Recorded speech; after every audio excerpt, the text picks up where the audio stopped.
যাদের স্মৃতিশক্তি কম, মেধাশক্তি কম, এই পড়ে আবার এই ভুলে যায়। মেধাশক্তি কম হওয়ার কারণে কিছু মনে থাকে না। মাত্র একটি আমল আছে, এই আমলটি যদি কোনো ব্যক্তি প্রত্যেক ফরজ নামাজের পর করে, তাহলে আল্লাহ রাব্বুল আলামিন তার স্মৃতিশক্তি বাড়িয়ে দিবেন, মেধাশক্তি খুলে দিবেন।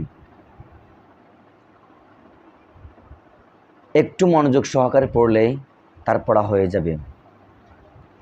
বিশেষ করে এই আমলটি যারা স্কুলে, কলেজে, ভার্সিটিতে পড়াশোনা করেন বা মাদ্রাসায় পড়াশোনা করেন, তাদের জন্য খুবই গুরুত্বপূর্ণ একটি আমল। তো সেই আমলটি হচ্ছে সূরা আম্বিয়ার ৭৯ নম্বর আয়াত আপনাকে ১০ বার পড়তে হবে। সূরাতুল আম্বিয়ার, কোরআন মাজিদের সূরাতুল আম্বিয়ার ৭৯ নম্বর আয়াত, এই আয়াতটি ১০ বার তিলাওয়াত করতে হবে প্রত্যেক ফজরের নামাজের পরে। আয়াতটি হচ্ছে ফাফাহামনা সুলাইমানা ওয়াকুল্লান আতাইনা হুকমান ওয়া ইলমান ওয়া সাখখারনা মা'a দাউদাল জিবালা ইউসাব্বিহনা ওয়াত-তায়রা ওয়া কুন্না ফাইলিন। এই আয়াতটি মাত্র ১০ বার পড়তে হবে।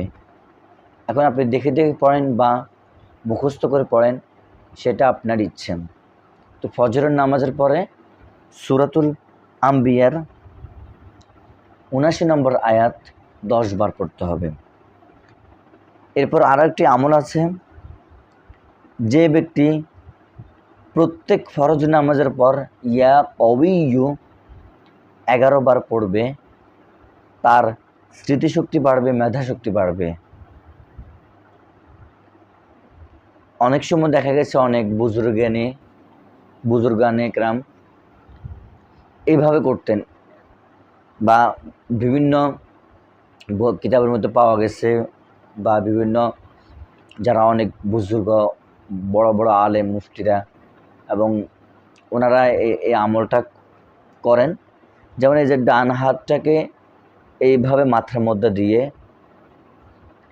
ইয়া কওয়িয়্যু ইয়া কওয়িয়্যু ইয়া কওয়িয়্যু ইয়া কওয়িয়্যু ইয়া কওয়িয়্যু, এটা এইভাবে পড়েন। তাহলে 11 বার পড়তে হবে। কতবার?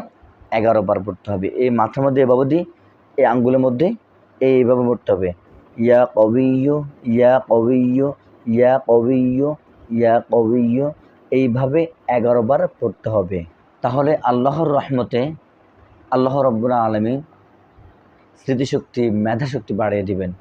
তো যারা কলেজের ভাইয়েরা আছেন, বোনেরা আছেন, যারা স্কুলে পড়ে, যারা মাদ্রাসায় পড়াশোনা করেন, তাদের জন্য এই আমলটি অনেক গুরুত্বপূর্ণ আমল। এবং যারা স্কুল, কলেজ বা মাদ্রাসায় পড়াশোনা করেন না, কিন্তু এমনি সাধারণ মানুষ, আগে পড়াশোনা করতেছে, এখন কিছু পড়াশোনা করেন না, এখন সাংসারিক জীবনে আছেন, তো আপনারা এই আমলটি করতে পারেন। আপনারা এই আমলটি করলে কি হবে?